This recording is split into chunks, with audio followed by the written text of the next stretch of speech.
I never had a great relationship with my mother Abigail, 42F. She never wanted me, 18F, in the first place and thought of me as a mistake. Growing up, I often heard her tell her friends how she wished she had never gotten pregnant with me. She said having me ruined her career as a realtor and tied her down to a marriage she never wanted. My dad Robert, 45M, died of a sudden stroke last year.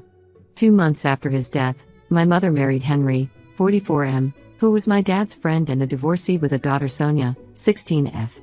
From my earliest memories, I noticed how differently my mother treated me compared to other children. When my cousins visited, she showered them with hugs, kisses, and compliments. But with me, all she had were harsh words and criticism. If I got an A in school, she'd ask why it wasn't an A+. If I won second place in a competition, she'd say I should have tried harder for first. My mother controlled everything about my appearance and interests. When I was 8, I wanted to join ballet classes like my friends, but she forced me to do karate instead, saying ballet was too girly and weak. She never let me grow my hair long, always keeping it in a short boyish cut that I hated. My wardrobe consisted of baggy jeans and t-shirts because she refused to buy me dresses or skirts. When I cried about it, she told me to stop being so feminine and dramatic. The only person who made my childhood bearable was my dad. He was a college professor who taught literature and always brought me books to read. Every weekend, we had our special father-daughter time. Sometimes we went fishing at the local lake, other times we watched baseball games and shared hot dogs. He taught me how to throw a perfect pitch and always cheered the loudest at my karate tournaments, even though he knew I secretly hated them. My dad always stood up for me against my mother. When she threw away my pink backpack because it was too girly, he bought me a new one. When she refused to let me join the school drama club because it was a waste of time, he convinced her that it would look good on college applications. He wasn't perfect, sometimes I wished he'd stand up to her more strongly, but he tried his best to protect me from her harsh treatment. Everything in my life changed when my dad died last year. He was teaching his favorite Shakespeare class when he had a massive stroke. By the time the ambulance reached him, it was too late. I was devastated. He was not just my father but my best friend, my protector, and the only person who truly loved me. My mother's reaction to his death shocked me even more than the loss itself. She didn't shed a single tear at his funeral. While I sobbed uncontrollably, she stood there checking her phone and telling people not to cry because it would ruin their makeup. She started cleaning out his closet the very next day, donating his clothes and books without asking if I wanted to keep anything. Just 2 months after we buried my dad, my mother announced she was marrying Henry. He had been my dad's friend since college and often visited us. He was a successful architect who had divorced his wife years ago when she abandoned him and their 2-year-old daughter Sonia. I always liked Henry. He was kind and funny, and sometimes brought me and Sonia little gifts when he visited. From the moment Henry and Sonia moved in, my mother transformed into a completely different person, at least towards Sonia. She became the perfect stepmother, helping Sonia with homework, taking her shopping, and constantly praising her achievements. She posted photos of them together on social media with captions like "Finally got the daughter I always wanted and so blessed to have this angel in my life." The contrast between how she treated me versus Sonia was painful to watch. If Sonia mentioned liking a dress, my mother would buy it immediately. But when I needed new shoes because mine had holes, she told me to wait until next month. During dinner, Sonia got to choose the menu while I had to eat whatever was served. If Sonia wanted seconds, my mother happily served her.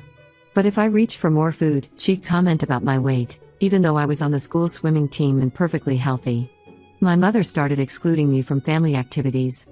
Every weekend, she planned trips with Henry and Sonia, shopping malls, amusement parks, movies, but never invited me.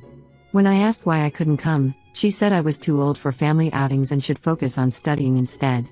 She even converted my study room into an art studio for Sonia without asking me, forcing me to do my homework on my bed or at the dining table. Things got worse when my mother began poisoning Henry against me. She twisted everything I did to make me look bad. If I spent time in my room studying, she told him I was being antisocial and refusing to bond with my new family. If I went out with friends from the swim team, she claimed I was being rebellious and staying out late, even though I always returned by curfew. When I got a part-time job at the local library, she told Henry I was trying to avoid family time. But Henry wasn't easily fooled. He often defended me and questioned my mother's accusations. This only made her more determined to get rid of me. Last month, she suggested selling our house and moving to a new one to make fresh memories as a family. What she didn't mention to Henry was that the house belonged to my dad and he had left it to me in his will, though I couldn't inherit it until I turned 21. Henry refused to move, saying changing schools would disrupt both mine and Sonia's education. My mother was furious but couldn't show it. Instead, she became extra sweet to me when Henry was around but treated me horribly when he wasn't looking. She threw away all my dad's photos, claiming they got damaged during cleaning. She gave away my childhood toys to charity without asking me. She even started locking the kitchen at night, telling Henry the first was stealing food when really I sometimes studied late and got hungry. I tried talking to Henry about how my mother treated me, but she always managed to interrupt or change the topic. She started monitoring my phone calls and reading my texts. The only reason I could still buy lunch at school was because Henry gave me his credit card after noticing my mother stopped making lunch for me. Now my 18th birthday is next week and Henry wants to throw a party for me. He's planning to invite my friends from school and the swim team, plus some family members. My mother tried to cancel it, claiming it would make Sonia feel bad since she didn't have a big celebration for her 16th birthday. But Henry insisted that turning 18 was special and deserved celebration. I should be excited about my party, but I'm scared. The look in my mother's eyes when Henry overruled her objections sent chills down my spine. She's planning something, I can feel it. I just don't know what. Update 1: I'm writing this from my hospital bed with tubes attached to my arms and monitors beeping around me. My mother tried to kill me at my birthday party. I still can't believe I'm typing these words, but there's no other way to describe what happened. My 18th birthday party started perfectly. Henry had transformed our backyard into a beautiful celebration space.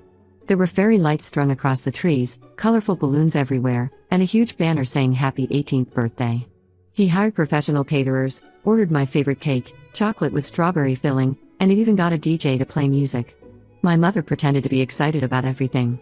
She helped with decorations, welcomed guests with a big smile, and kept telling everyone how happy she was to celebrate her baby girl turning 18. Looking back, I should have known something was wrong. She never called me her baby girl before. The party was going great. My friends from the swim team came, along with my cousins and some of Henry's family. Even my old neighbors showed up with gifts. Everyone was dancing, eating, and having fun. Henry looked proud as he showed guests around, and Sonia was actually being nice to me, helping me open presents. Around dinner time, the caterers started serving food. They had set up different stations, one for pasta, one for grilled meats, and one for salads. Everyone was getting up to fill their plates when my mother approached me. She was holding a plate of pasta with creamy sauce and said she had specially requested the caterers to make it for me. I was surprised because my mother never served me food. In fact, she usually complained if I asked her to pass anything during meals. But that night she was acting different, smiling warmly and insisting she wanted to make my birthday special. I thought maybe she was finally trying to change. I took a bite of the pasta. It tasted different, but I couldn't figure out why. By the second bite, I felt my throat starting to close up. My lips began tingling and swelling. I tried to speak but couldn't get words out. The last thing I remember before collapsing was my mother standing there, watching me with a strange expression. I'm severely allergic to shellfish, something my mother knows very well. When I was 5, I had a severe reaction to shrimp and nearly died. Since then, I've always carried an EpiPen and been extremely careful about what I eat. My mother was always in charge of informing school cafeterias, restaurants, and friends' parents about my allergy. Henry acted quickly when he saw me collapse. He searched my purse for my EpiPen but couldn't find it. Someone called an ambulance while Henry tried to keep me conscious. The paramedics arrived within minutes and rushed me to the hospital. The doctors later said if I hadn't received medical attention so quickly, I could have died. While I was unconscious, the hospital ran tests and found high levels of shellfish protein in my system. They also discovered that the pasta sauce had been deliberately mixed with shrimp paste. It wasn't a case of accidental contamination. The amount of shrimp paste used was substantial, way more than what would be used for flavoring. After regaining consciousness, I remembered something important. We have security cameras in our kitchen because Henry likes to monitor who comes and goes when he's not home. I asked my friend Emma to check the footage from that day. What she found confirmed my worst fears. The video shows my mother entering the kitchen while the caterers were setting up in the backyard. She takes out a jar from her purse, which Emma zoomed in and identified as shrimp paste, and mixes it thoroughly into a portion of pasta sauce. She then finds my purse hanging on the kitchen door, takes out my EpiPen, and throws it in the trash. The timestamp shows this happened just 30 minutes before she brought me the plate. I haven't told Henry about the video yet. The doctors want to keep me under observation for another day, and I'm planning to show him the footage after I'm discharged. The police have already visited because the hospital reported suspected food tampering, but I told them I needed time to process everything before making a statement. The worst part isn't that my mother tried to kill me. The worst part is remembering how she stood there watching as I struggled to breathe, doing nothing to help. She didn't call for help or try to find my EpiPen. She just watched, probably hoping I would die before anyone could save me. My friend Emma has been staying with me at the hospital because I'm too scared to be alone. She says lots of people from the party have been calling and texting to check on me. Henry visits twice daily, bringing me clean clothes and food from home. He keeps apologizing, saying he should have noticed something was wrong sooner. Sonia came once and seemed genuinely upset about what happened. The doctors say I can go home tomorrow, but I don't know if I can live in that house knowing my mother tried to murder me there. I keep thinking about all the times she mistreated me over the years, wondering if she was always planning to get rid of me or if this was a sudden decision. Either way, I know I need to show Henry the video. He deserves to know the truth about the woman he married. Update 2 yesterday, I finally gathered the courage to show Henry the security footage. I asked him to come to my room after my mother left for her yoga class.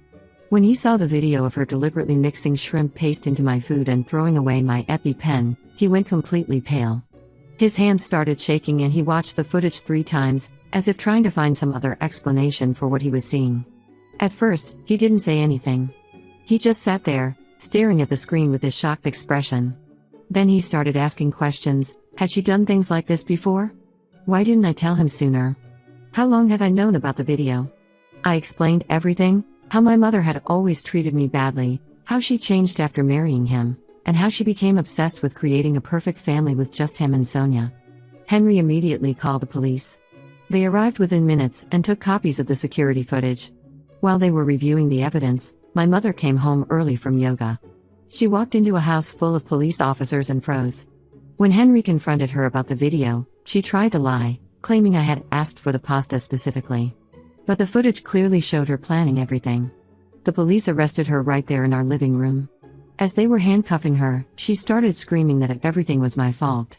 She said I was the reason her life was ruined, that I had trapped her in a marriage with my dad, and that I was now trying to ruin her second chance at happiness. She even blamed my dad, saying he had forced her to keep me when she wanted an abortion. During questioning at the police station, my mother finally broke down and confessed everything. She admitted she never loved my dad and only married him because she got pregnant with me. She said she had been planning to leave him just before he died. She also revealed that she married Henry so quickly after Dad's death because she knew he was wealthy and she wanted to secure her future. The police found disturbing text messages on her phone. She had been discussing her plan to kill me with someone for weeks. The messages talked about how to make it look like an accident and mentioned my shellfish allergies specifically. The police are still investigating who she was texting with, but they think it might be someone from her yoga class. Henry was devastated by all these revelations. He kept apologizing to me, saying he should have seen the signs earlier. He immediately filed for divorce and got a temporary restraining order against my mother.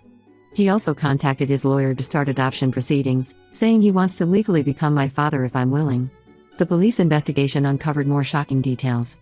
After my dad died, my mother had somehow gained access to his accounts and transferred large sums of money to a secret account in her name. She had also been trying to find ways to sell our house before I turned 21, even though it was left to me in Dad's will. Sonia is struggling to process everything. She came to my room last night crying, saying she felt guilty for not speaking up sooner about how badly my mother treated me. I told her none of this was her fault. She was just a kid who got caught in the middle of my mother's twisted plans. The district attorney is pressing attempted murder charges against my mother. They say with the video evidence and her confession, she's likely to serve significant time in prison. They're also investigating the financial fraud she committed after my dad's death. The hardest part of all this is realizing that my mother hated me so much she was willing to kill me. I keep wondering if there was something I could have done differently, some way I could have made her love me. But Henry says I need to stop blaming myself. He says some people are just toxic and incapable of love.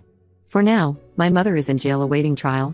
Her bond has been denied because the police consider her a flight risk. They found evidence that she had been researching countries without extradition treaties. I don't know what's going to happen next, but at least I know I'm safe now. Henry and Sonia have been amazingly supportive, and for the first time in my life, I feel like I might actually have a real family. Update 3: My mother is still in jail awaiting trial. The police investigation revealed even more disturbing details about her plans. They found a notebook hidden in her yoga bag where she had written down different ways to poison someone and make it look like an accident. She had researched various methods online and even made notes about which ones would be harder to detect in an autopsy. The person she was texting turned out to be her yoga instructor, Mark. He confessed that she had been plotting my murder for months. She told him she needed to get rid of me to secure her future with Henry. Mark saved all their conversations and gave them to the police in exchange for a lighter sentence. The messages showed she had considered several methods before settling on triggering my shellfish allergy. The financial investigation into my mother uncovered years of theft and fraud. After my dad died, she forged documents to access his retirement accounts and investment portfolios. She transferred nearly $200,000 to offshore accounts under fake names. The police also found that she had been stealing money from Henry's architecture firm where she worked as an office manager. Henry officially adopted me last week. He sold his architecture firm and we moved to a different state to start fresh. He said he couldn't continue working in the same office where my mother had betrayed his trust. We found a beautiful house near a good school, and he's planning to open his own small architecture practice. Sonia and I are now attending the same high school and have become really close. She told me she always noticed how differently my mother treated me but was scared to say anything. She thought if she spoke up, my mother might start treating her badly too. I understand her fear. She had finally found a mother figure after her own mom abandoned her.